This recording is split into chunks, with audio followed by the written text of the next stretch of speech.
우리 오늘 말씀은 이제 5번째 표적입니다. 지난번 4번째 표적이 아마 너무 오래전 일이라서 기억이 안 나실 수도 있는데, 4번째 표적은 그 오병이어 사건이었습니다. 오병이어. 빈들에서 성만찬을 나누셨던, 빵을 찢고, 그리고 하나님 그 자신의 몸을 찢어서 우리에게 주신 그 성만찬의 사건이 바로 이 오병이어가 나오는 십자가의 전주곡에 대한 말씀을 나누었습니다. 그래서 자신의 몸을 찢어서 우리에게 생명을 주시는, 그래서 그 생명의 빵, 생명의 떡을 먹는 사람, 살아있는 말씀이죠. 살아있는 말씀을 먹는 것이 바로 우리가 새 생명을 누리는 것이다. 그 말씀을 여러분과 나누었습니다. 오늘은 이제 5번째 표적입니다. 5번째 표적은 이제 바로 이 4번째 표적 사건, 오병이어 사건 바로 연달아서 일어나는 사건인데요. 이것은 이제 물 위를 걸으시는 표적입니다. 물 위를 걸으시는 표적. 그래서 오늘 우리에게 주시는 이 표적이 어떤 메시지가 있는가, 그것을 우리 본문을 통해서 함께 들어가 보도록 하겠습니다. 우리 첫 번째 대지 제목은 인생이란 바다에 큰 바람과 파도가 몰아칠 때입니다. 인생이란 바다에 큰 바람과 파도가 몰아칠 때. 우리 본문 16절, 17절 말씀인데 같이 한번 보도록 하겠습니다. 16, 17절 말씀을 함께 선포하도록 하겠습니다. 요한복음 6장 16, 17 시작. 저물매 제자들이 바다에 내려가서 배를 타고 바다를 건너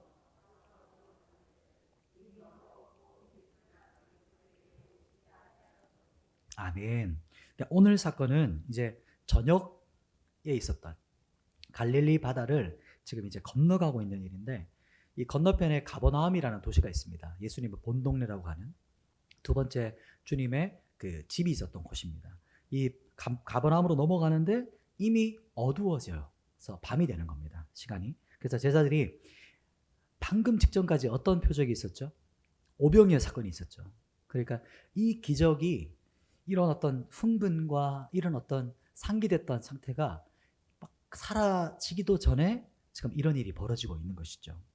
배를 타고 오면서 그러니까 제자들이 어떤 대화를 나누었을까요? 막 오면서 그 오후에 있었던, 그 방금 전에 있었던 그 흥분된 기적들을 막 이야기하지 않았겠습니까? 배 타고 오면서 어떤 제자가 막 말했겠죠. 야, 내가 분명히 예수님 기도하는 손을 봤는데 분명히 손에 빵이 있었는데 그 빵을 찢었는데 떼는 것 동시에 다시 빵이 원상태로 돌아갔다. 막 이렇게 옆 사람한테 나누면서 베드로 당신도 봤죠? 정말 이거는 어떻게 말로 설명할 수 없는 기적이지 않냐고 막 그런 이야기를 나누면서 배를 타고 넘어갔을 겁니다. 그런데 이런 사역의 성공이죠. 그 많은 사람들, 그 장정만 한 5천 명이지 않았습니까?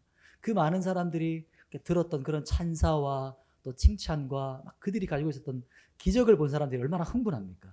그런 어떤 상태에서 그 기적을 경험한 현장에서 이것도 사라지기 전에 그때 일이 벌어지는 것이죠. 그 일이 오늘 사건이 일어났는데요. 근데 하필 그때 그 배에 예수님이 함께 있지 않으셨습니다. 이게 성경에 보시면 18절 말씀인데요. 우리 같이 한번 보도록 하겠습니다. 18절 말씀 같이 한번 읽겠습니다. 시작. 큰 바람이 불어 파도가 일어나더라. 아멘. 바다에서 큰 바람이 분다는 건 뭐죠? 큰 바람은 곧 큰 파도가 막 몰아친다는 것이죠. 이 갈릴리 호수죠. 워낙 큰 호수였기 때문에 그 지역에서는 바다라 이렇게 표현되기도 했습니다. 이 갈릴리 호수는 일교차가 밤에 컸습니다. 그러면은 돌풍이 많이 일어났거든요. 막 몰아치는. 그래서 이 제자들 중에 뱃사공들이 많았죠. 뱃사람들이. 그래서 이 뱃사람들은 딱 느낌이 왔을 겁니다. 이게 바람이 확 부는 걸 보고 이 갈릴리에 돌풍이 오는구나. 지금 그때가 왔구나. 이렇게 생각했을 겁니다. 그래서 갈릴리 돌풍을 막 준비하려고 했을 겁니다. 여러분, 우리의 인생에도 이렇듯 의도하지 않은 이런 큰 바람과 파도가 몰아칠 때가 있죠. 그러니까 누구나 이런 일들을 당합니다. 누가 와서 먼저 이야기해 주지 않았고 뭐 준비해라 이런 이야기도 없었는데 갑작스럽게 당하는 거죠. 이런 일을. 그래서 고난의 파도가 몰려올 때, 그리고 오히려 오늘 본문처럼 뭔가 이루었을 때, 뭔가 잘 되고 있을 때, 뭔가 막 기적이 일어났고 뭔가 잘했을 때 갑작스럽게 이런 어려움이 닥칠 때가 있는 것이죠. 인생이란 바다에 잔잔한 파도만 있기를 원하지만 믿는 사람이나 믿지 않는 사람이나 똑같이 이런 돌풍이 몰아칩니다. 고난이 있는 것이죠. 그러니까 참 어렵죠. 우리 반응이 이럴 때 어떻죠? 큰 바람과 파도가 몰아칠 때 어떻습니까? 오늘 우리 제자들의 반응을 보면 참 우리와 비슷하다 이런 생각을 하게 됩니다. 이제 그 말씀이 이제 19절인데요. 그 모습을 한번 볼 텐데, 두 번째 대지는 인생의 문제 앞에 밤새 안간힘을 쓰는 제자들입니다. 우리 19절 말씀을 같이 한번 보도록 하겠습니다. 19절 같이 한번 선포합니다. 시작. 제자들이 노를 저어 10여리쯤 가다가 예수께서 바다 위로 걸어 배에 가까이 오심을 보고 두려워하거늘. 아멘. 제자들은 평소같이, 뱃사람들은 어떻게 했을까요? 한번 여러분 상상해 보십시오. 막 바람이 불고 큰 파도가 막 몰아치면 이 베드로라든지 요한, 안드레 뭐 이런 이 뱃사람들은 각자가 맡은 자리로 막 흩어졌겠죠. 그죠? 이 뱃사람들이 이 바다를 잘 아니까요. 그런데 생각해 보시면 이 시간이 상당히 긴 시간이 흘렀습니다. 오늘 요한복음에서는 그 시간이 나오지 않지만 이제 거리만 나오죠. 배를 띄워서 10여리쯤 갔다. 10여리가 한 4km 정도 시간 거리거든요. 4km. 그리고 마태복음에서는 그 사건이 언제쯤 일어났냐 이렇게 말하냐면 마태복음 14장 25절에 밤 사경에 예수께서 배로 오르십니다. 밤 사경이라는 시간은 새벽 3시에서 6시 사이. 그러니까 저녁에 배를 탔는데 지금 제자들이 그 막 파도가 치는 곳에서 어떻게 된 겁니까? 바다를 꼴딱 센 거죠. 그 배 위에서. 그러니까 지금 제자들의 모습을 생각해 보시면 그 막 꼴이 말이 아니겠죠. 막 온 몸이 물에 젖은 생쥐꼴인 것이고, 또 뱃사람이 아닌 그런 제자들은 막 두려움과 공포에 휩싸여서 완전히 뭐 패닉 상태에 돼 있을 그런 어떤 상태일 수 있겠죠. 그리고 바다가 익숙한 제자들은 어땠을까요? 어떻게든 이 파도를 이겨보려고 막 안간힘을 쓰는 거죠. 모든 자기가 해왔던 모든 힘을 다 써보는 겁니다. 그런 어떤 모습이 오늘 이 모습에서 우리가 볼 수 있는 것이죠. 사람이 이렇습니다. 우리가 어려움을 만나면 내가 가지고 있는 힘, 내 힘으로 이걸 이겨보려고 하죠. 그래서 내가 가지고 있는 노하우, 내가 생각하고 있는 생각들, 내가 어떤 어려움을 만났을 때 이겨봤던 그런 어떤 생각들, 그런 어떤 경험들을 다 끄집어 오는 것이죠. 어려움을 만날 때. 그리고 우리가 가지고 있는 인맥, 모든 것들을 다 동원해서 이 어려움을 어떻게든 극복해 보려고 하는 겁니다. 살면서 겪게 되는 문제와 고난을 내 힘으로, 내 의지로 어떻게든 이겨보려고 하는 것이죠.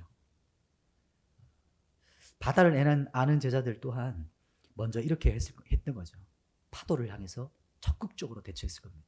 그래서 모든 힘을 다 동원해서 밤새 파도와 이렇게 안간힘을 쓰면서 싸웠지만 그 결과가 뭐죠? 고작 4km 왔는데 그것이 오히려 더 큰 문제가 일어나는 것이죠. 갈릴리 바다 한가운데로 몰아가는 겁니다. 지금 건너지는 못하고. 이렇듯이 우리에게 닥치는 문제들, 우리가 당하게 되는 어떤 어려움 앞에서 내가 힘을 쓰면 쓸수록, 내 혼적인 어떤 열심을 하면 할수록 큰 파도가 어떻게 될까요? 몰아치면 칠수록 내 힘이 오히려 더 큰 문제를 만드는 것이죠. 더 문제를 복잡하게 만드는 겁니다. 왜냐하면 그 배에 주님이 함께 계시지 않았기 때문입니다. 그 배에 예수님이 동행하지가 않으셨어요. 그 배에 주님이 임재하고 계시지 않았기 때문에 이런 일이 지금 벌어지고 있는 겁니다. 그런데 그때 예수님이 이제 나타나십니다. 즉 이제 드디어 예수님 등장하시죠. 바다 한가운데 이제 배를 타고 오신 것이 아니에요. 어떻게 오셨냐면 우리가 지금 본문을 읽고도 믿기 어려운 일인데 우리 19절 말씀을 함께 보도록 하겠습니다. 19절 같이 한번 선포합니다. 시작. 제자들이 노를 저어 10여리쯤 가다가 보고 두려워하거늘. 아멘. 예수님이 지금 어떤 현장이죠? 큰 바람과 막 파도가 이게 일렁이는데 예수님이 그 위를 걸어오고 계시는 거예요. 그러니까 그림이 그리시죠? 파도가 지금 막 배에 타고 있는 제자들을 볼 때는 넘실넘실 되고 있어요. 그런데 예수님이 그럼 어떻게 됩니까? 보였다가 또 안 보였다가 이런 모습으로 다가오고 있어요. 그때 제자들이 소리를 지릅니다. 뭐라고 질렀을까요? 예수님! 이렇게 환영했을까요? 그렇지 않습니다. 뭐라고 하냐면 마태복음에서는 어떻게 소리를 지르냐면 제가 한번 읽어드릴게요. 14장 마태복음 14장 26절 말씀에 이렇게 합니다. 제자들이 그가 바다 위로 걸어오심을 보고 놀라 유령이라 하며 무서워하여 소리 지른 거를. 이게 무슨 말이죠? 아 소리 지른 거예요. 유령이다 이렇게 소리 지르면서 귀신이다 이렇게 소리 지른 것이죠. 밤새 이 파도랑 막 사투를 벌이다가 이런 거죠. 갑자기 뭔가 큰 파도와 바람이 막 몰아치는데 갑자기 뭔가 등골이 오싹해지는 거예요. 뭔가 저기 멀리서 보였던 어떤 형체가 점점 척척척 다가오는 겁니다. 그런 존재가. 본문을 볼 때 이렇게 우리가 이 현장의 어떤 모습들을 상상하면서 봐야 진짜 이 진정한 의미를 알 수 있는 것이죠. 그래서 예수님이 이제 이렇게 말씀하십니다. 세 번째 이제 대지인데요. 마지막 예수님께서 배에 선장으로 오르시는 부분입니다. 이제 마태복음 14장 27절 말씀인데 제가 한번 읽어드리겠습니다. 예수께서 즉시 이르시되, 그러니까 즉시 이르십니다. 바로 말씀하세요. 왜냐하면 안심하라. 나니 두려워하지 말라. 아멘. 예수님께서 왜 제자들한테 이렇게 즉시 안심하라고 했을까요? 제자들이 지금 놀라 자빠지고 있는 것이죠. 깜짝 놀라 있는 거예요. 그러니까 이런 뜻이에요. 나야 나. 놀라지 마. 나야. 나야 나. 이렇게 이제 말해 주시는 거죠. 그러니까 우리 주님은 때때로 이렇게 우리가 인식하지 못하는 모습으로 우리에게 나타나시기도 합니다.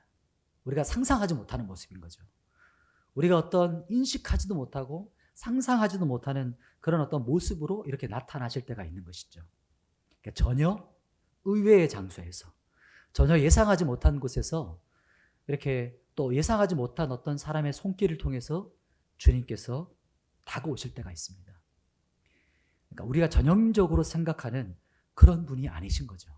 그분은 자연의 법칙을 뛰어넘으시는, 그걸 초월하시는 분이시고 우리의 어떤 고정관념과 내 생각과 내 틀에 막혀있는 분이 아니신 거죠. 그분은 제한받지 않으시는 분입니다. 우리는 문제가 나를 휩싸면, 사방이 휩싸여지면 절대로 이제 나갈 수 없다고 생각해요. 어떻게 해야 되나? 방법이 없구나 이렇게 생각합니다. 그러나 우리 주님은 제한받지 않으시는 분이시죠. 그 모든 환경을 뛰어넘으시는 분이시죠. 초월하시는 분이십니다. 그래서 바로 그분이 전지전능하신 분이신 거죠. 우리의 생각을 뛰어넘으십니다. 그러니까 우리의 상상력, 때로 우리의 고정관념을 깨뜨리시는 분이세요. 그래서 이사야서에 하나님께서 이사야를 향해서 이렇게 말씀하십니다. 그분의 생각을 이렇게 말씀하십니다. 이사야서 55장 9절 말씀에 이는 하늘이 땅보다 높음 같이 내 길은 너희의 길보다 높으며 내 생각은 너희의 생각보다 높음이라 이렇게 말합니다. 그러니까 하늘이 땅보다 높다. 하늘이 땅보다 높음 같이 그분의 길과 그분의 방법은 무슨 말입니까? 우리의 생각지도 못하는 방법을 초월하신다는 것이죠. 그분의 수는. 그래서 그분의 방법은 그분의 방법대로 해결하시는 그런 전능하신 하나님이시다. 초월하시는 하나님이십니다. 그래서 우리가 끝났다. 이제 나는 도저히 아무것도 할 수 없어. 나는 이제 어떻게 할 수 있는 방법이 없다. 이렇게 말하는 그때 그곳에서 그분이 이제 시작하십니다. 그때 그분이 이제 일하기 시작하세요. 나의 끝, 예수의 시작이라는 책 제목처럼 그분은 정말 그러세요. 내 힘으로 끝이라고 내려놓을 때 그때 비로소 주님이 이제 일하기 시작하는 거죠. 오늘 본문을 다시 한번 보겠습니다. 제가 다시 한번 말씀드릴게요. 마태복음 14장 27절 말씀에 이렇게 본문이 나옵니다. 예수께서 즉시 이르시되 안심하라. 나니 두려워하지 말라. 아멘. 이렇게 말합니다. 오늘 본문도 이와 비슷한 말씀으로 말씀하셨죠. 20절 말씀이죠. 요한복음 6장 20절 말씀을 같이 한번 선포해 보겠습니다. 20절 시작. 이르시되 내니 두려워하지 말라 하신대. 아멘.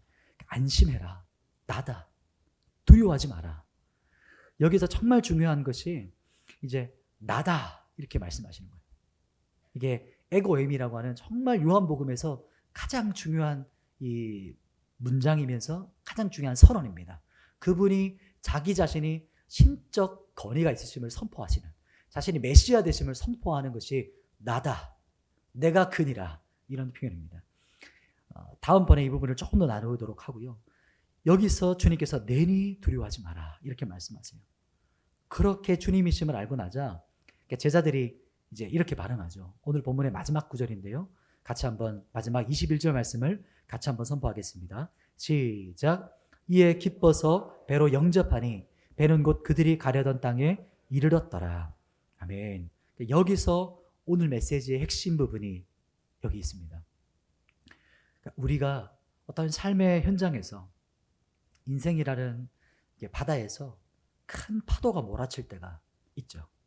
그리고 도저히 내 힘으로는 이길 수 없는, 감당하지 못할 때입니다.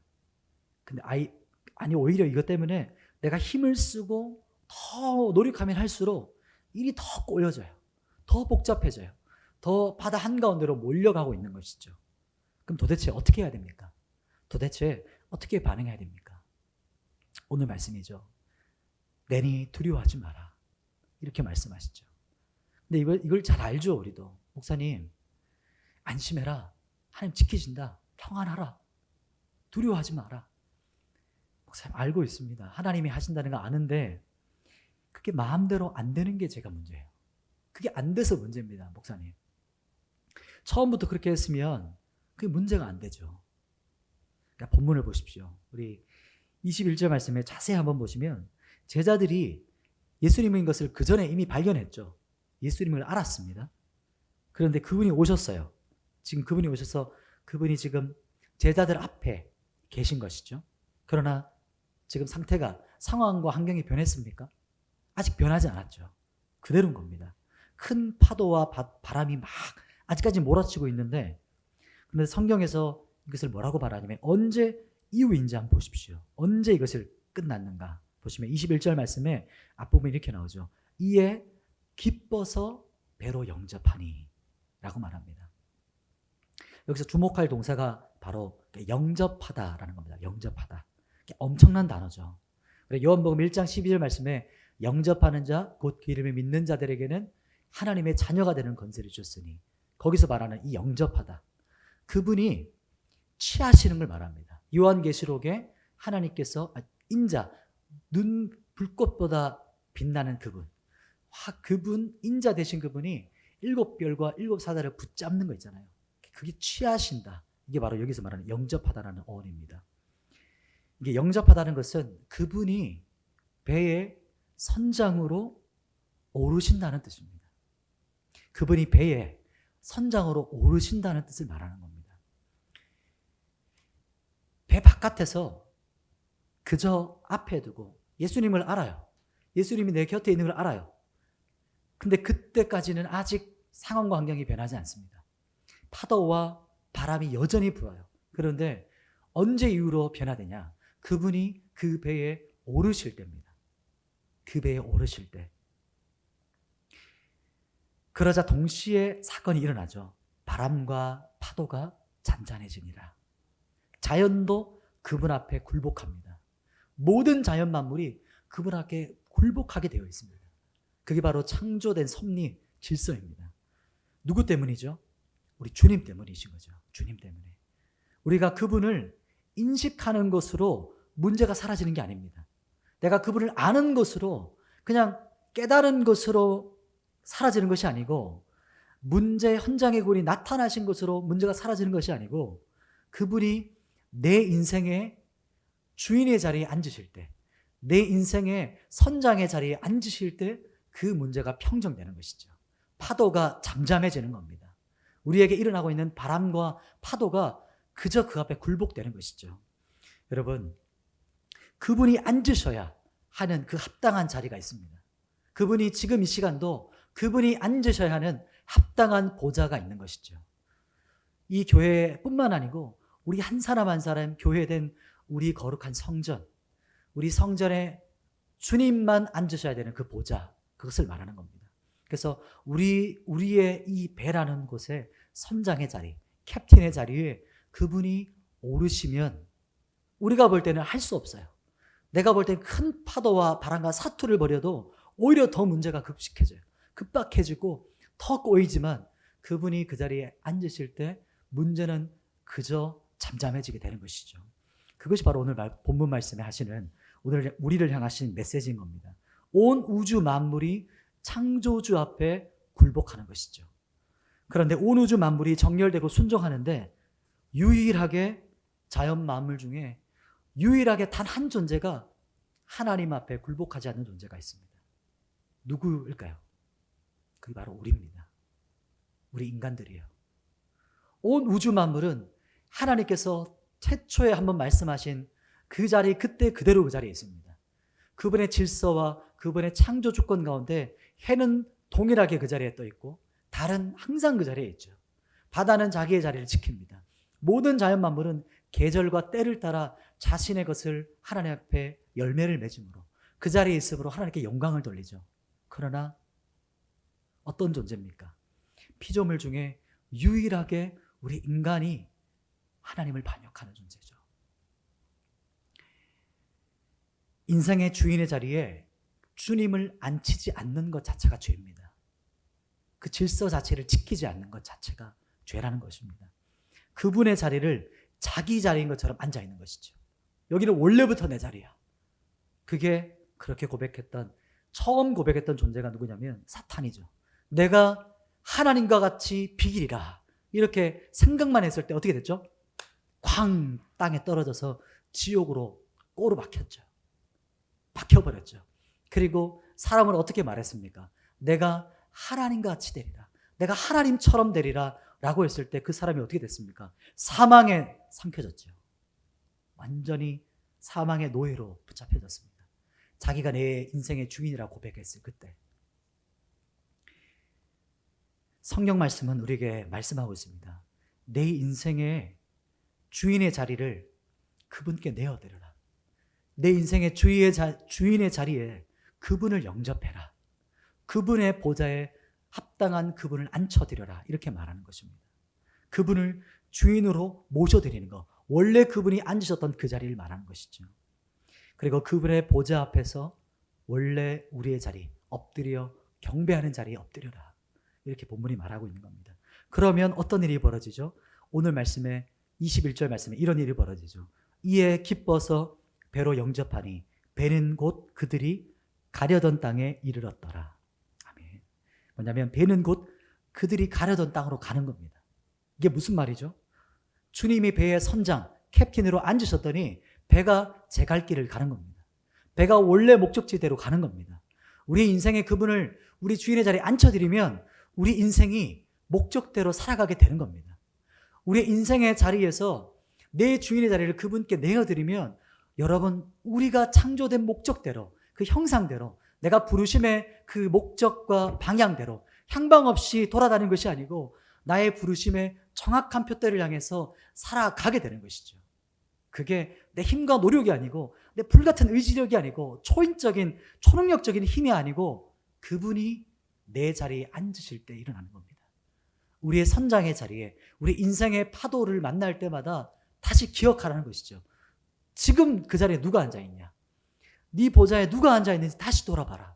사방이 막혀있는 것처럼 느껴질 때, 사방이 우겨싼 것 같은 내가 도저히 아무것도 할 수 없다고 느낄 때 그때서야 주님을 찾는 게 우리 인간이에요. 그게 바로 우리 악한 본성이죠. 근데 그때라도 우리가 주님을 찾는 겁니다. 그래서 주님을 향해 하나님, 내 자리, 주님의 자리에 앉으십시오. 제가 다시 당신의 자리에서 내려옵니다. 주님, 제 인생이 허무하게 살지 않도록, 내 인생의 끝에서 허무만 몰려오지 않도록, 아쉬움과 후회만 남는 인생이 아니라 내가 달려갈 길을 마치고 라고 고백할 수 있는 사도 바울처럼 내가 죄인 중에 괴수라고 고백할지 모르지만 하나님 앞에 붙잡혀서 살았습니다 라고 한마디라도 고백할 수 있는 인생이 될 수 있도록 주님, 저를 붙잡으세요. 저는 끝입니다. 나의 끝, 예수의 시작. 이게 우리 인생입니다. 여러분, 말씀을 정리하겠습니다. 혹 지금 어려움과 고난의 때를 지나시는 분이 계십니까? 아니, 벌써 지금 내 인생이 밤 사경을 헤매고 계시진 않습니까? 본문의 제자들처럼 밤새 내가 어떻게든 해결해 보려고, 내가 이제까지 살았던 모든 노하우와 인맥과 계획과 힘과 노력과 모든 것을 다 총동원해서 했는데 그저 12월이 4km 정도 가서 넉다운되어 있는 상태. 있지는 않으십니까? 아직도 그러나 내 생각, 아직도 내 힘, 내 노력, 내 의지력으로 그 노하우를 다 쏟아놓지 못해서 아직까지 내려놓지 못하고 계신 분 안 계십니까? 그러니까 성경은 우리에게 말씀하시죠. 그분이 지금 다가오고 계시는 거예요. 그런데 다가오시는데 내가 인식하지 못하는 그분의 방법으로 오시는 거예요.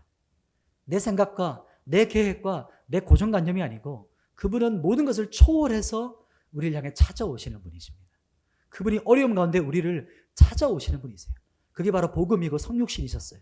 그리고 오늘 현장에 이 밤이 맞도록 이 생쥐꼴로 고통당하는 이 제자들 향해 찾아오셨던 주님이 우리 인생에, 우리 이 험악한 인생을 살아가는 우리에게도 찾아오셨습니다.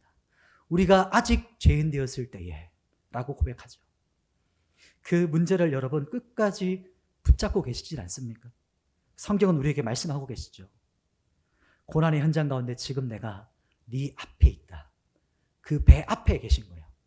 여러분 그 배 앞에 하나님, 그 주님이 앉아 앞에 서 계신 겁니다. 우리의 생각과 그분의 생각은 완전히 다릅니다. 내 생각과 계획은 사뭇 다르게 그분이 오시죠. 왜냐하면 그분의 방식대로 일하시거든요.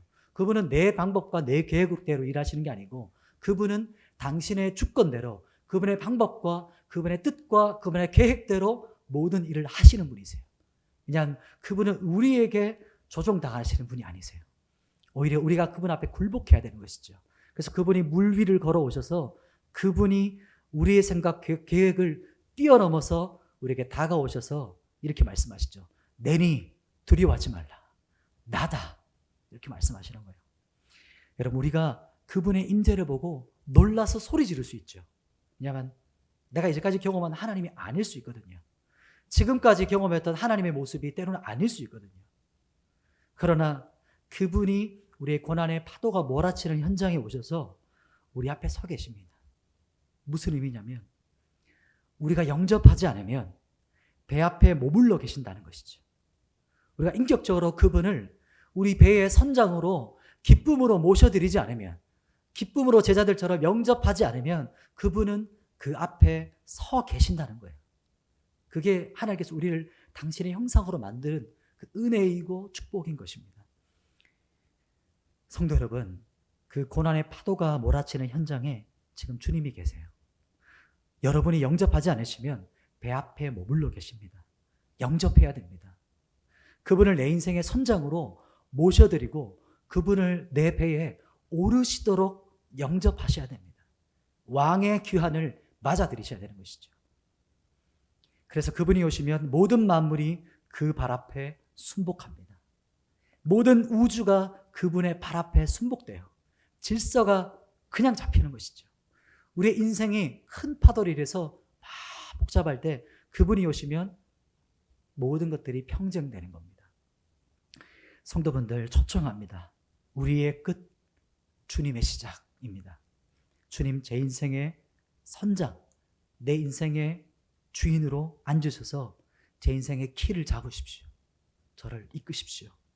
주님, 주님의 뜻대로 이끄시고 주님 말씀하십시오. 주의 종이 듣겠습니다. 제가 그저 주님 앞에 순복합니다.